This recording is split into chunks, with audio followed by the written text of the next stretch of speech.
9 май. мо ин рӯзро ба хотири онҳое ки ҷони худро барои озодӣ, барои сулҳу оромӣ, барои ояндаи фарзандон фидо карданд, ҷашн мегирем.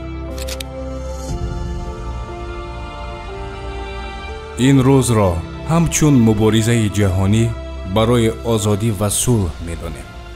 бобоҳои мо бо вуҷуди ҳама мушкилот ва маҳрумиятҳо, сарфи назар аз озмоишҳои даҳшатноки ҷанг, ба ояндаи дурахшон бовар мекарданд. мо хотираи ҳар як сарбоз, ҳар як коргари ақибгоҳ, ҳар як модар, ҳар як кӯдакро нигоҳ медорем. ҳеҷ кас ва ҳеҷ чиз фаромӯш нашудааст.